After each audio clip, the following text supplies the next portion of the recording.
ลูกเอ๋ยหลายบ้านเลยที่พ่อแม่เมื่อสิ้นลมลงลูกหลายคนไปกอดศพแม่แล้วบอกว่าแม่หลับให้สบายนะแม่ลูกจะรดน้ำศพให้แม่หลับให้สบายไม่ได้หลับเลยลูกตอนเป็นอยากหลับไม่ได้หลับเลยลูกเสียงรถลูกยังไม่เข้าบ้านแม่ยังหลับตาไม่ลงในทุกๆวันแล้ววันนี้จะให้แม่มานอนหลับตาตอนในวันที่แม่หลับตายตอนเป็นไม่ได้หลับลูกหลายบ้านทีเดียวที่มาจุดธูปหน้าโลงศพแล้วก็เรียกบอกว่าแม่กินข้าวด้วยกันสักมื้อนะแม่จะกินยังไงล่ะลูก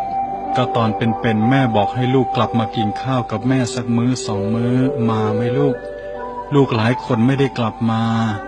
แล้วจะมากินข้าวกับศพตอนที่แม่หมดลมมันจะช้าไปไหมลูกวันนี้แม่หลายบ้านพ่อหลายบ้านที่เรียกร้องสิทธิ์ว่าลูกเอ๋ยวันนี้ลูกหลายคนที่ผู้ชายหลายคนเขาทิ้งลูกไม่สนใจลูกกลับมากอดพ่อสิลูกผู้หญิงหลายคนที่เขาไม่ใยดีในความรักที่ลูกหยิบยื่นให้กลับมากอดแม่สิลูกเอาน้ำตามาเช็ดไหล่แม่เช็ดไหล่พ่อที่ยังพร้อมจะให้ลูกได้กอดเสมอผู้ชายผู้หญิงคู่นี้ยังพร้อมเสมอนะลูกที่จะให้ลูกกลับมาและไม่มีข้อแม้ใดๆในการที่จะหยิบยื่นความรักให้แก่กันและกันวันนี้ไม่อยากให้ลูกบ้านไหน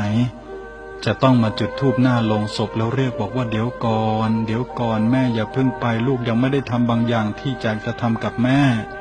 ก็ตอนเป็นแม่บอกให้ไปทำบางอย่างให้แม่ลูกบอกเดี๋ยวก่อนเดี๋ยวเสียจนแม่ไม่มีลมหายใจที่จะคอยลูกบางคนวันนี้อยากให้ลูกทุกบ้านทำในสิ่งที่ลูกควรทำก่อนที่เราจะไม่มีแม่มีพ่ออย่างที่มีลมหายใจที่ควรจะได้ทำเจริญพร